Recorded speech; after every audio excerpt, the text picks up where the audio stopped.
그 어떤 분이 그 회사 앞에서 불법 노점상 신고해가지고 불법 철거시켰거든요. 근데 그 여자가 회사 와가지고 내가 저 불법 노점상 철거시켰잖아. 그 말하고 왕따 당한 여자가 있었어요. 그래서 네이트판에다가 저 왕따 당했어요. 억울해요. 그렇게 올린 거예요. 내막이 뭐였냐면 그 불법 노점상이 원래는 할아버지가 불법 노점상을 하고 있었어요. 그러니까 겨울에는 붕어빵을 팔고 여름에는 김밥을 팔았던 분이에요. 그 아침에 출근을 할 때마다 사람들이 그냥 사 먹었는데 어느 날 할아버지가 안 나오고 일주일 정도 안 나오더니 일주일 뒤부터 중학생쯤 돼 보이는 애가 이 노점상을 끌고 나와서 팔고 있었던 거예요. 그럼 뻔하잖아요. 할아버지가 돌아가신 거잖아요. 그래서 일부러 회사에 있었던 직원들이 좀 더 많이 사줬어요. 아우 너 되게 열심히 한다 고생한다고 좀 더 많이 사주고 했는데 이 여자가 그러니까 여자라고 굳이 표현할 거 아니에요. 이 사람이 그 불만을 얘기하는 거에 답이 나와 있어요. 아니 먼지 뒤집어 써져 있는 음식을 우리가 불쌍해서 더 사주는 거면 좀 애가 센스 있게 서비스도 좀 주고 좀 더 얹어주고 해야 되는 거 아니냐. 더 달라고 했더니 더 못 준다고 해서 기분 나빴다라고 얘기를 하는 거예요. 그러니까 이 친구는 불법 노점상이어서 신고한 게 아니고요. 더 달라고 했는데 더 주지 않아서 신고한 거예요, 사실은. 그래서 처음에는 불법 노점상 신고를 했대요. 구청에다 신고했대요. 그때 오죽구청에서도 보니까 불쌍하면 와가지고 아유 왜 불쌍한데 좀 놔주시죠 이렇게 했었대요. 경찰한테도 신고했대요. 경찰도 오죽하면 왜 불쌍한데 좀 봐주시죠 이렇게 했대요. 근데 결국은 어디죠? 신문고, 국민신문고에다 올려서 이렇게 내려오잖아요. 그리고 이거 해결 안 할 수가 없어요. 신문고에서 올라오니까 결국 철거를 했어요. 그리고 나서 회사에서 걔 내가 철거했잖아. 그러면서 이유를 대기를 아니 불법으로 노점상을 했고 돈을 벌어도 세무신고 안 하잖아. 그럼 부당이득이잖아. 그러면 불법은 우리가 동조해야 돼? 되게 그럴싸한 말을 하는 거예요. 본질은 뭐예요? 서비스 안 줬다고. 서비스 안 줬다고 였어요. 이게 사실은 굉장히 자기중심적이고 이기적이고 그리고 사회성 없는 정말 소시오패스의 느낌이거든요. 그러니까 사이코패스하고 소시오패스가 뭐가 다른지 아세요? 나르시시스트 단어 많이 들어보셨을 거예요. 나르시시스트는 이기적인 사람이고요. 사이코패스는 뇌 회백질이 발달하지 않아서 도덕성이나 이런 게 발달하지 않은 전두엽 쪽이 문제가 있는 애들이에요. 판단 능력이 없어요. 특히 올바른 판단 능력이 없어요.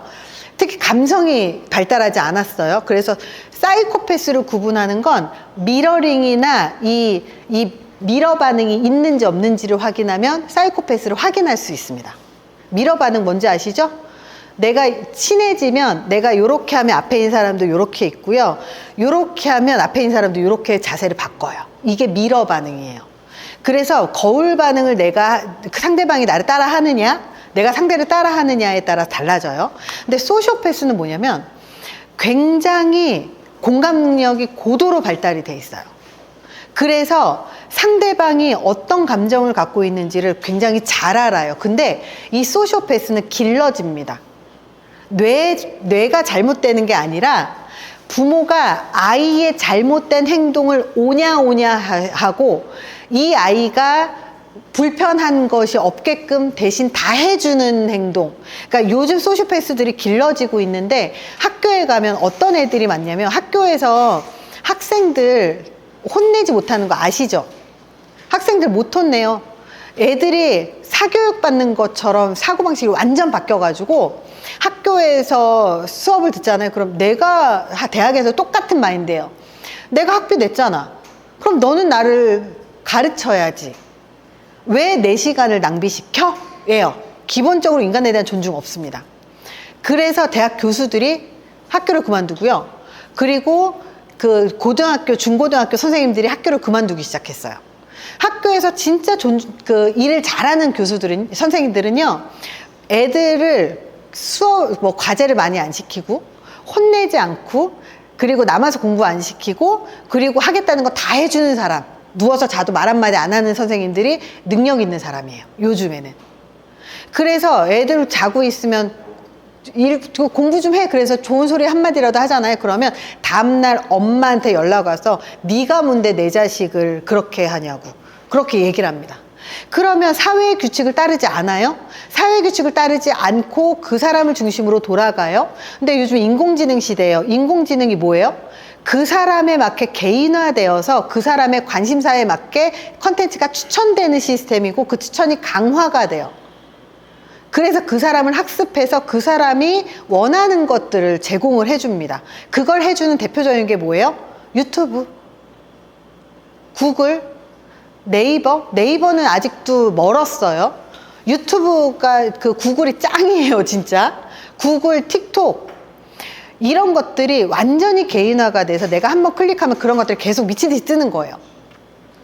그렇기 때문에 이런 환경에서 자란 데다가 부모가 이 친구가 피곤하거나 사회 적응에 필요한 것들을 아무것도 피드백하지 않아요? 그럼 이런 친구들은 와서 부모들은 공감을 되게 잘해줬을 거 아니에요?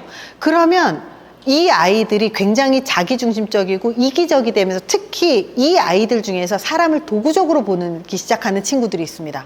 세상의 모든 것들은 내가 목적을 달성하기 위한 도구야. 이렇게 생각하는 사람들이 다른 사람의 감정을 잘 읽어내고 그 사람을 잘 죄책감을 일으켜요. 그리고 상황을 잘 파악을 해서 가스라이팅도 아주 쉽게 합니다.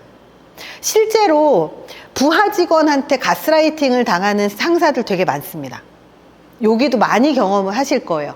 아마 나를 굉장히 스트레스를 주고 내가 정말 이 친구의 말을 들어주지 않으면 안 되는 상황에 딜을 걸어오는 애들이 있을 거예요.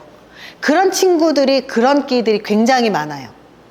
그래서 실제로 저 같은 경우는 내가 힘들어 죽는 한이 있어도 그 친구는 잘라요. 왜냐하면 그런 친구한테 한번 휘둘리면 끝이 없거든요. 그래서 우리가 부하 직원들이 지금 이렇게 이기적인 나르시시스트, 소시오패스가 늘어나고 있다. 상대방이 약한 시점을 이용을 해서 자기의 최대한을 착취하고 있다. 이런 친구들이 늘어나고 있다. 그리고 온갖 자기의 이득을 취하기 위해서 그 근거들을 모은다. 근데 그 친구들을 내가 휘두르려면 내가 더 높은 논리, 더 제대로 된 논리를 그 친구를 이기지 않으면 그 친구한테 휘둘리게 돼 있어요.